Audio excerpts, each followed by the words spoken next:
Okay, sorry about that abrupt cut. I spooked myself with the palm trees. So I was saying that I placed the palm trees in three specific locations. Now, I placed them at, this palm tree is located at 0, 0, 0 in the world, and it should say 0, 0, 0 here, but because of the way I constructed it, the world itself is offset, and you can see here the position of the world is 12.5, and then when you go to the palm tree is minus 12.5. So the palm tree actually ends up being at 0, 0, 0. That's an artifact of what happened when I moved the palm trees into this world game element. So you can kind of disregard this in the video over here, but hear what I'm saying about the location of the palm trees.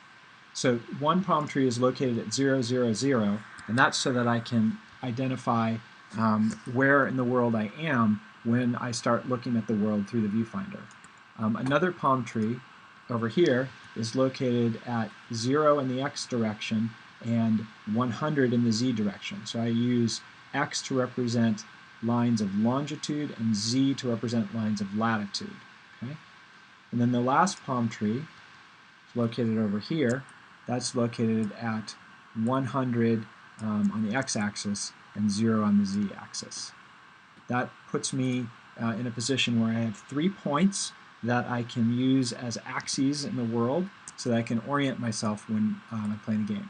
The other thing you can see I did is I added some words onto the ground so that I could see which way north is and which way east and which way west is. That's also so that I could have a better sense of where I am, because it gets a little tricky when you're viewing through the phone and trying to debug what's going on.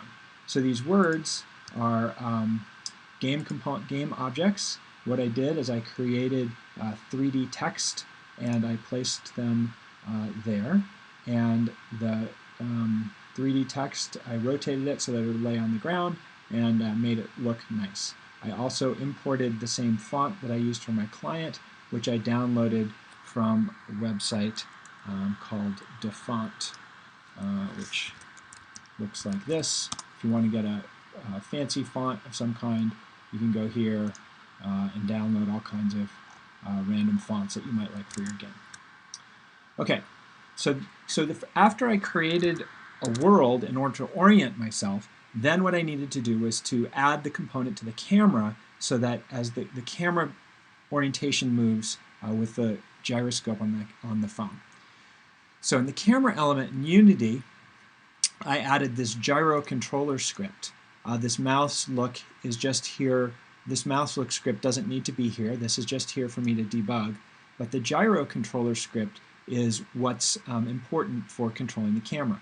Gyro controller script comes from this code that's in the assets folder. If I open that up, what I did is I downloaded this from Hayworks Studio, and I went through it and I changed a few things in it. The one that you should notice here, so I changed a few things in it. It's not super important what I changed, but what I want to point out to you is that there's this debug line here that you can set to true or false. When it's true and you start playing your Unity game in any of the players or Android, you'll see a bunch of elements that are associated with the gyro controller that help you give some feedback about what the gyro controller is doing if you need that. So, for example, if we go here now and we play, the gyro controller is active and everything is set up the way we think it should be set up. And we hit play. Wait for it. Okay, this part here is my GUI, but this stuff over here is created by the gyro controller. And on the Android screen, you can see down at the bottom, but the bottom button is one that I added in order to make this interface go away.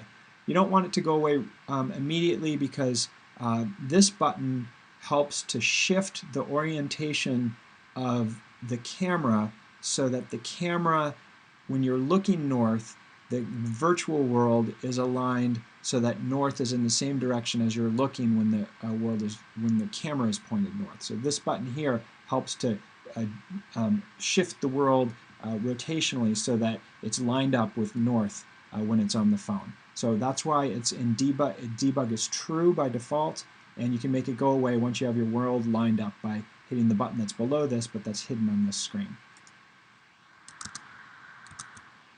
Okay, so where do we find that gyro controller script? Well, that's also checked into the GitHub repository. It's linked online on the assignment page.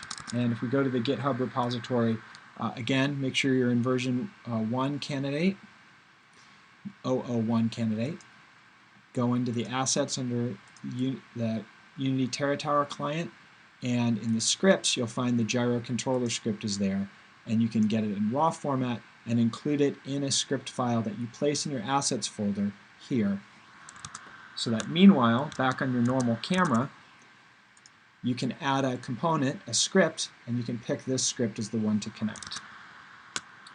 Okay, after you do that, if you build and run your existing game that just has the location component, that just has the camera component, and then just has the world elements that you've put in it, that should be sufficient so that if you move your phone around, it will show you different aspects of the world as if the world is standing still and you're scanning to look through a window of your phone to see the world. If you walk with your phone, your camera position is not going to change. So your camera position is always going to be in one location in the world, but it's going to be pointed based on the gyroscope at this point in the development. Okay, thank you very much. We'll do the next one in a second.